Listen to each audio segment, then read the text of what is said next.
O voto da ministra Carmen Lúcia pode formar maioria hoje a favor da condenação do ex-presidente Jair Bolsonaro na primeira turma do STF. O julgamento do núcleo crucial da trama golpista será retomado às 14h, com o placar em 2-1 a favor da condenação. O início da sessão extra estava marcado para as 9 da manhã, mas foi adiado porque a audiência para a leitura do voto do ministro Luiz Fux demorou mais de 13 horas e só terminou perto das 11 da noite. Em mais de 420 páginas, Fux divergiu fortemente do relator Alexandre de Moraes e do ministro Flávio Dino e absolveu Bolsonaro de todos os crimes imputados pela Procuradoria-Geral da República.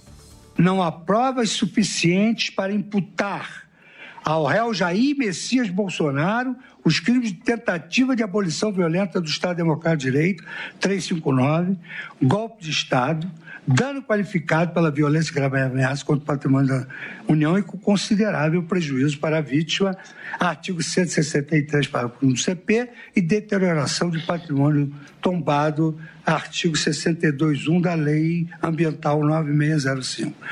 Esta, então, é a imputação do delito de organização criminosa, com relação ao qual já esclareci nas premissas teóricas que a existência de um suposto plano criminoso, suposto, não basta para sua caracterização, vale dizer, para a caracterização da organização criminosa.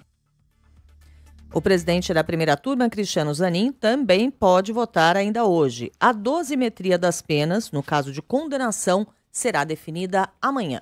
Além de Jair Bolsonaro, o ministro Luiz Fux inocentou de todos os crimes os réus Almir Garnier, Paulo Sérgio Nogueira, Augusto Heleno, Anderson Torres e Alexandre Ramagem. O magistrado só votou pela condenação do general Walter Braga Neto e do delator Mauro Cid, e em apenas um dos 5 crimes atribuídos a eles, o de tentativa de abolição violenta do Estado Democrático de Direito.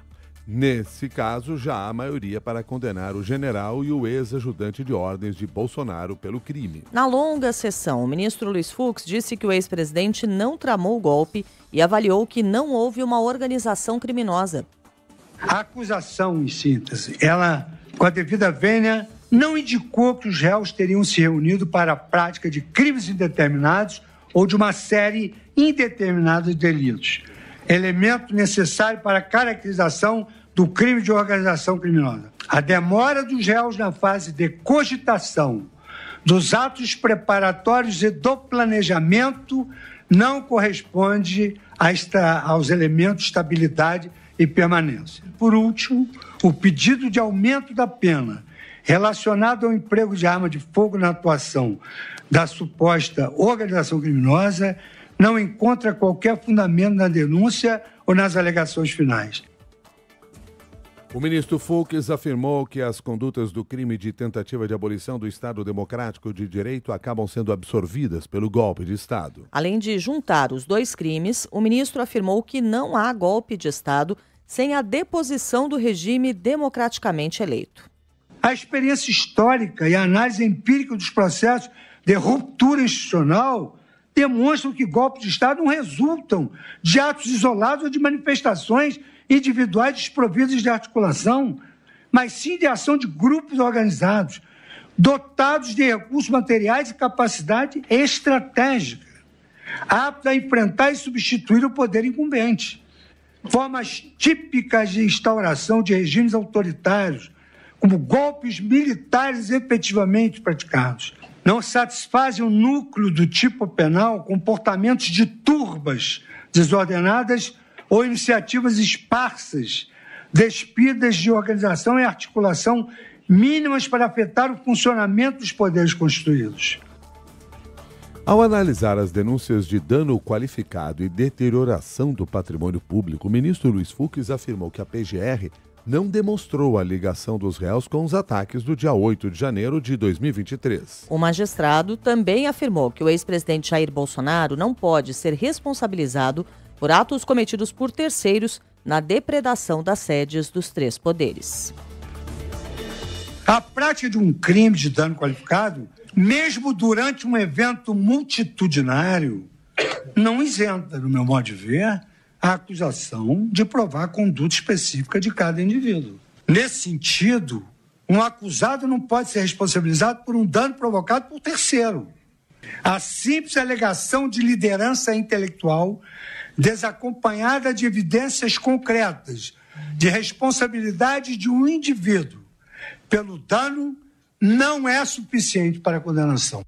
O ministro Luiz Fux também considerou que a minuta do golpe não pode ser considerada prova. Isso é uma carta de lamentação, isso é uma carta de quem se sente injustiçado. Não há nenhum elemento de prova indicando ter sido essa versão da minuta extraída do dispositivo do Correio Mauro Cid efetivamente apresentada à época a Jair Bolsonaro ou por este aos comandantes das Forças Armadas. Resta evidente que se trata de mera documentação da cogitácio, ou quando muito de um ato preparatório, mas jamais poderia se afirmar que houve início de execução de abolição do Estado Democrático de Direito.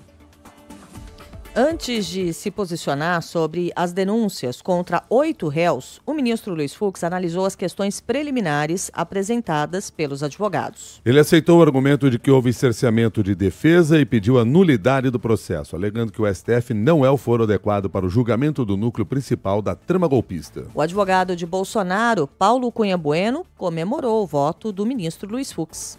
O voto do ministro Fux é um voto de extrema qualidade, acolheu praticamente todas as teses da defesa, tanto as questões preliminares de cerceamento de defesa, de incompetência, quanto as questões de mérito.